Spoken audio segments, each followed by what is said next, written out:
اور دوسرا یہ کہ اس کو پھر نکالا بھی آسانی سے نہیں جا سکتا۔ اگر خدا نخواستہ صدارتی نظام کے اندر صدر کے غلط فیصلے ہوں اور ملکی نوعیت کے غلط فیصلے ہوتے چلے جائیں تو اس کو اتنی آسانی کے ساتھ صدر کو نظام سے علیحدہ نہیں کیا جا سکتا۔ اس کی جو چوتھی کمزوری ہے، فورتھ، وہ یہ ہے کہ صدارتی اختیارات اور قانون ساز ممبران کے اختیارات الگ نوعیت کے ہوتے ہیں، اور دونوں نظام صدارتی اور پارلیمانی چونکہ دو مختلف حکومتیں ہیں، حکومتی نظام ہیں، اس لیے دونوں کا ایک ساتھ ایک ملک یا ایک ریاست کے اندر کام کرنا تھوڑا سا مشکلات کا شکار کر دیتا ہے، اور اس میں اختلافات رائے ہونا اور ٹکراؤ یا تصادم ہونا لازمی امر ہے۔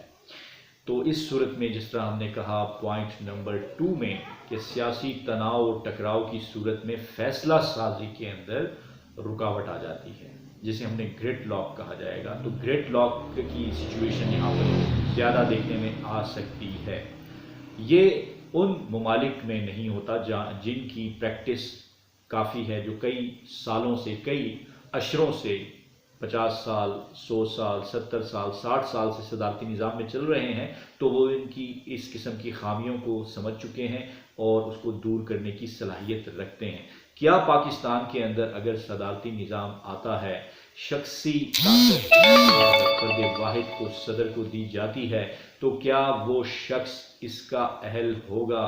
کیا آپ ایک ایسے شخص کے ہاتھ میں طاقت تو نہیں دے رہے جو باشعور نہ ہو، سیاسی بصیرت اس کی نہ ہو، بین الاقوامی سطح کے اوپر ہونے والے واقعات اور ملکی سطح کے اوپر ہونے والے واقعات اور حالات کا جائزہ لینے کی اس میں صلاحیت نہ ہو، آئندہ آنے والے وقت کے اندر اپنی قوم کو کہاں لے کے جانا ہے اس کا ویژن نہ ہو، تو یہ نظام بہت خطرناک نظام ہے۔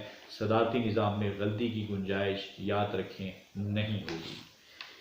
مختصر صدارتی نظام جو سوگر دنیا میں رائج ہیں، وہ 3 طرح کے ہم ان کو تقسیم کرتے ہیں۔ ایک صدارتی نظام جو وزیر اعظم کے ساتھ ہوتا ہے، جس میں صدر صرف ایک ڈمی نہیں ہوتا، سمبل آف فیڈریشن برائے نام نہیں ہوتا، بلکہ اس کا ایگزیکٹو پاورز ہوتے ہیں۔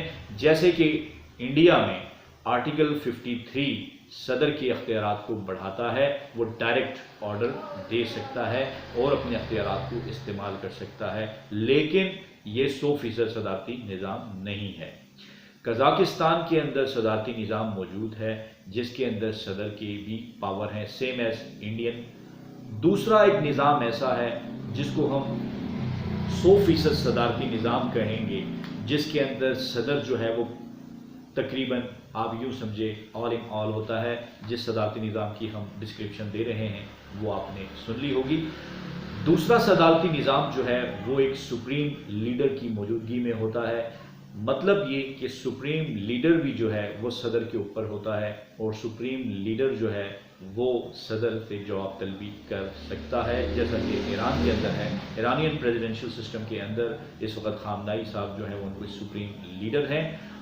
نمبر 3، صدارتی نظام ان علاقوں میں جہاں پہ جن کو بندوبستی علاقے کہا جاتا ہے، ایڈمنسٹریٹو ایریاز کہا جائے گا، زیر نگی علاقے ہیں یا نوآبادیاتی کالونیل علاقے ہیں، جہاں پہ جیسے ہانگ کانگ ہیں، اس طرح کے اور دیگر جہاں پہ اس وقت امریکنس کے، برٹشرز کے یا چائنا کے کچھ نوآبادیاتی علاقے ہیں جہاں پر صدارتی نظام نافذ ہے۔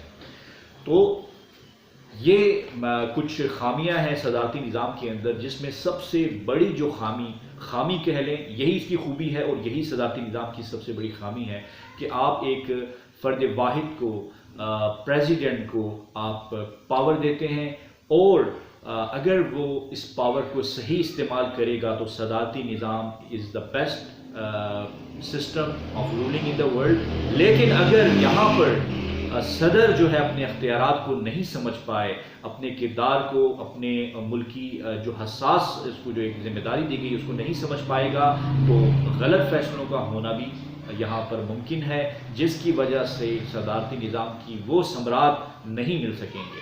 تو امید کرتا ہوں آپ کو یہ ویڈیو پسند آئی ہوگی۔ آپ سبسکرائب کرتے رہیے اور اس کو شیئر کرتی رہیے انشاءاللہ۔ اب جو میرا اگلا مرحلہ ہوگا وہ ہوگا پاکستان کے سینیریو کے اندر کہ what type of presidential system actually Pakistan required. Pakistan is a multicultural country.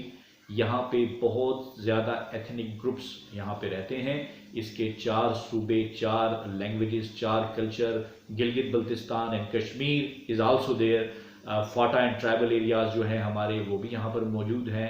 یہاں پہ لوگوں کی زبان، رنگ، نسل اور بہت سارے بینگ مسلم، سب مسلمان تو ہیں، اقلیتیں بھی موجود ہیں، اور ساتھ میں بہت زیادہ مسالک یا مذاہب جسے کہا جاتا ہے فرقے موجود ہیں۔ یہاں پہ بہت زیادہ ڈویژنز ہیں۔ آخر پریزیڈنشل سسٹم پاکستان میں کس طرح سے لاگو ہوگا، اس کو کس طریقے سے کامیاب کیا جا سکے گا، اس کے بارے میں انشاءاللہ میں آنے والے دنوں کے اندر ایک ڈیٹیل ریسرچ کے بعد ایک ویڈیو بناؤں گا انشاءاللہ، جس میں ہم پاکستان کے اندر پاسبلٹیز کو ہم ڈسکس کریں گے پریزیڈنشل سسٹم کی۔ کیا پاکستان کے لیے پریزیڈنشل سسٹم سوٹیبل ہے؟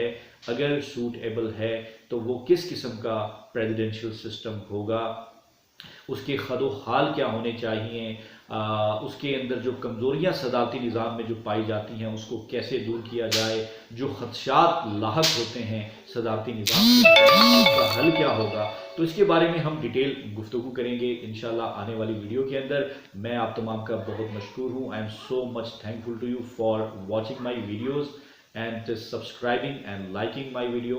تو انشاءاللہ آنے والے وقت کے اندر مزید بہتر سے بہتر ویڈیوز اور اچھے ٹاپکس پہ بنانے کی کوشش کی جائے گی۔ One nation theory, one nation concept, ایک ملک ایک قوم کی طرف یہ سفر جاری و ساری رہے گا۔ میں آپ تمام کا بہت شکر گزار ہوں۔ Thank you so much for watching my video. اللہ حافظ۔ اللہ تعالیٰ آپ سب کا حامی و ناصر ہو۔ بہت بہت شکریہ۔